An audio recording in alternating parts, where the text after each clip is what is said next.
오늘 우리에게 주신 말씀은 요한계시록 15장 1절에서 8절 말씀입니다. 요한계시록 15장 1절에서 8절입니다. 또 하늘에 크고 이상한 다른 이적을 보매 일곱 천사가 일곱 재앙을 가졌으니 곧 마지막 재앙이라. 하나님의 진노가 이것으로 마치리로다. 또 내가 보니 불이 섞인 유리바다 같은 것이 있고 짐승과 그의 우상과 그의 이름의 수를 이기고 벗어난 자들이 유리바다 가에 서서 하나님의 검은고를 가지고 하나님의 종 모세의 노래 어린 양의 노래를 불러 이르되 주 하나님 곧 전능하신 이시여 하시는 일이 크고 놀라우시도다. 만국의 왕이시여 주의 길이 의롭고 참되시도다. 주여 누가 주의 이름을 두려워하지 아니하며 영화롭게 하지 아니하오리이까. 오직 주만 거룩하신 이이다. 주의 의로우신 일이 나타났음에 만국이 와서 주께 경배하리이다 하더라. 또 이 일 후에 내가 보니 하늘의 증거 장막의 성전이 열리며 일곱 재앙을 가진 일곱 천사가 성전으로부터 나와 맑고 빛난 세마파 옷을 입고 가슴에 금띠를 띠고 내 생물 중에 하나가 영원토록 살아계신 하나님의 진노를 가득히 담은 금대접 일곱을 그 일곱 천사들에게 주니 하나님의 영광과 능력으로 말미암아 성전의 연기가 가득 차매 일곱 천사의 일곱 재앙이 마치기까지는 성전에 능히 들어갈 자가 없더라. 아멘. 오늘 본문은 하나님의 심판이 시작되기 직전 일곱 대접 재앙이 내려지기 전의 장면을 보여줍니다. 여러분, 본문을 보면 세상은 무너질 듯 요동치지만 그 와중에도 하나님을 찬양하는 자들이 있었습니다. 2절부터 시작되는 말씀인데요. 불이 섞인 유리바다 위에 짐승을 이긴 사람들이 서 있습니다. 그들은 하나님의 검은고를 들고 모세의 노래와 어린 양의 노래를 부르며 하나님을 찬양하고 있습니다. 여러분, 이들이 부르는 노래는 유월절과 관련된 노래입니다. 모세의 노래는 이스라엘 백성들이 애굽을 탈출해서 홍해를 건넌 후에 하나님이 그들을 구원하신 사건을 찬양하는 노래죠. 여러분, 저희는 출애굽기를 통해서 그 당시의 상황을 생생하게 상상해 볼 수 있습니다. 이스라엘 백성들은 430년 동안 애굽에서 노예 생활로 고통을 받았습니다. 그러나 하나님께서 이들을 불쌍히 여기셔서 구원하셨습니다.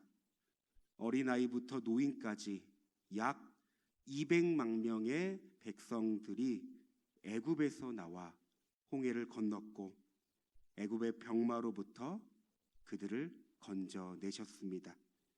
여러분, 그때의 상황을 상상해 보십시오. 얼마나 긴박하게 상황들이 이루어졌을까요? 하나님의 위대하심과 전능하심을 경험한 이스라엘 백성들은 어떠했을까요? 모세는 이렇게 고백합니다. 여호와여, 주의 오른손이 권능으로 영광을 나타내시이다. 여호와여, 주의 오른손이 원수를 부수시니이다. 주의 인자하심으로 주께서 구속하신 백성을 인도하시되 주의 힘으로 그들을 주의 거룩한 처소에 들어가게 하시나이다. 여러분, 모세는 하나님의 구원을 직접 경험한 사람입니다. 여러분, 우리도 하나님의 은혜와 사랑을 경험한 자로서 그의 고백이 우리의 고백이 되어야 합니다. 마지막 때 우리는 하나님의 구속과 공의와 심판과 영광과 능력을 눈앞에서 볼 것이며 모세와 같이 하나님을 높이며 노래할 것입니다. 하나님은 살아계시다. 하나님은 모든 만물을 다스리시고 주관하시는 분이시다. 만국의 왕이시다. 바로 2절 말씀을 통해서 그들이 마지막 때에 살아계신 하나님을 높이는 것처럼 우리도 살아계신 하나님을 경험하며 하나님을 찬양할 수밖에 없다는 것입니다. 이사야 43장 21절입니다.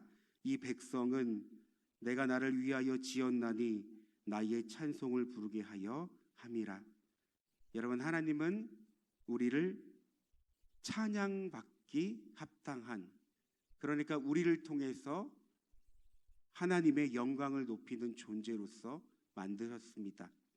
저희는 우리의 입술과 삶을 통해 하나님께 영광을 돌리고 구원의 은혜를 증거하기 위해 이 땅에 존재합니다. 하나님은 그렇게 우리를 만드셨고 또 그런 인생을 살아가게 하십니다. 그러므로 우리가 살아갈 동안 어떠한 상황에서도 하나님을 찬양하는 마음을 잃지 말아야 합니다. 오늘 2절 이후의 본문처럼 바로 찬양을 통해 하나님의 임재를 경험하며 하늘의 영광을 바라보기 때문입니다. 그래서 찬양은 단순히 감정의 표현이나 노래가 아닙니다. 찬양은 하나님의 놀라우심과 능력과 권세와 힘을 선포하는 것입니다. 따라서 찬양할 때 악한 영이 떠나가고 모든 저주와 불안과 우울이 끊어집니다. 모든 상황 속에서 자족할 수 있는 마음, 넉넉히 승리할 수 있는 믿음, 하나님 나라를 경험하고 누리는 통로가 바로 찬양입니다. 여러분, 바울과 실라도 복음을 전하다 옥에 갇혔을 때 그들은 절망하지 않았습니다. 오히려 하나님께 기도하며 찬송을 드렸습니다. 찬송은 그들을 절망과 낙심에서 일으켰고 옥문들이 열리는 기적을 허락했죠. 그런가 하면 우리가 신앙생활을 할 때 늘 성령 충만하지 않다는 것을 깨닫죠. 저 역시 마찬가지입니다. 순간순간 마주하는 현실 속에서 지칠 때가 있고 낙심할 때가 있고 죄로 인해 넘어질 때가 있고 불안과 염려로 살아갈 때가 있습니다. 그러다 보니 찬양을 할 때 이런 생각을 할 때가 있는데요. 특별히 충만이라는 찬양을 참 좋아하는데 그 찬양을 부를 때 종종 제 마음속에서 이런 고백이 나옵니다. 하나님, 저 사실 충만하지 않습니다. 하나님, 지금 제 삶이 주님으로 충만하지 않다고요. 정말 찬양이 입술에서 떨어지지 않을 때가 있습니다. 그런데 어느 순간 정신없이 일을 하다가 길을 걷다가 사람들을 만나다가 그저 일상 속에서 문득 저도 모르게 찬양이 고백되며 선포될 때가 있습니다. 난 예수로 충만하네. 이런 찬양을 읊조리는데요. 여러분, 주님이 고백하시게 하신 거겠죠. 어느 순간 찬양이 제 입술을 통해 흘러나가면서 주님으로 충분함을 고백하는 저의 모습을 보게 됩니다. 이 찬양을 통해 주님은 저의 공허한 마음을 만져주시고 그분의 임재로 제 마음을 충만하게 채워주시는 것을 경험합니다. 여러분, 이것이 찬양의 힘이겠죠. 그런데 이 찬양, 주님께서 다시 오실 마지막 날까지 우리가 계속해야 될 고백이며 오늘 본문처럼 마지막 날까지 울려 퍼질 영광의 선포라는 사실을 우리는 기억해야 합니다. 한편 말씀을 쭉 보다가 여러분 8절 말씀을 보면 참 흥미로운 말씀이 기록되어 있습니다. 우리 8절 말씀 다시 한번 읽어볼까요? 하나님의 영광과 능력으로 말미암아 성전에 연기가 가득 차매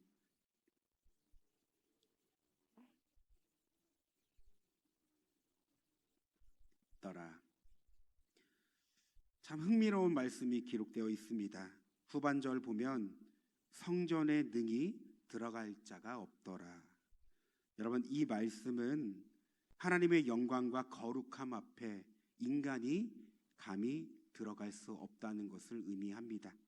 그러니까 하나님의 주권과 거룩함이 얼마나 완전하고 그 앞에서 우리는 아무것도 할 수 없는 존재임을 말해주고 있습니다. 특히 8절에 나오는 연기, 여러분, 연기는 하나님의 임재를 상징합니다. 구약 성경을 보면 하나님의 임재를 나타날 때 자주 사용되었던 표현입니다. 정리하자면 하나님의 심판이 끝나야만 하나님 앞에 우리가 온전히 설 수 있다는 것입니다. 하나님의 거룩한 심판과 구속이 모두 이루어진 후에야 비로소 우리가 그 앞에 나아갈 수 있다는 것입니다. 여러분, 우리는 본래 죄와 허물로 하나님 앞에 설 수 없는 존재였습니다. 그러나 예수 그리스도의 보혈로 우리의 죄가 씻기었고 이제는 하나님 앞에 설 수 있는 존재가 되었습니다. 여러분, 이것은 우리의 능력이나 열심이나 노력으로 가능한 것이 아니죠. 오직 예수 그리스도의 은혜로 가능합니다. 따라서 우리가 오늘 본문을 보면서 마지막 때에 하나님의 심판과 주님의 재림은 반드시 올 텐데 우리는 하나님 곁에 서서 하나님의 위대하심과 전능하심을 선포하며 오늘 우리의 일생을 돌아봐야 합니다. 하나님 앞에서 겸손하게 우리 자신을 돌아보며 더 이상 자랑할 것이 없음을, 오직 하나님의 은혜로 내가 성전에 들어갈 수 있음을 깨닫고 하나님 앞에 우리는 은혜를 구해야 한다는 것이죠. 저는 8절 말씀을 묵상하면서 참 마음이 어려웠습니다. 순간순간 사람을 대하며 하루하루를 맞이하면서 나는 어떤 삶을 살아가고 있는가?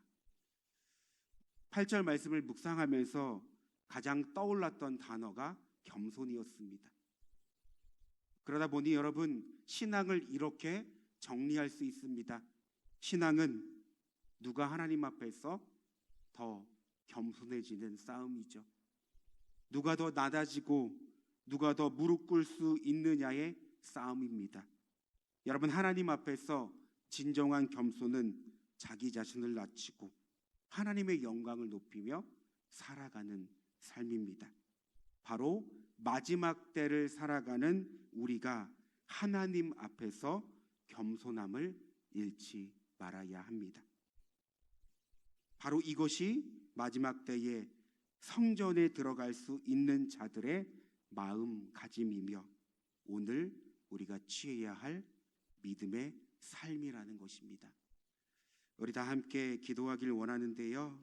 하나님, 오늘 말씀을 통해 먼저는 하나님을 찬양할 수 있는 우리의 삶이 되길 원합니다.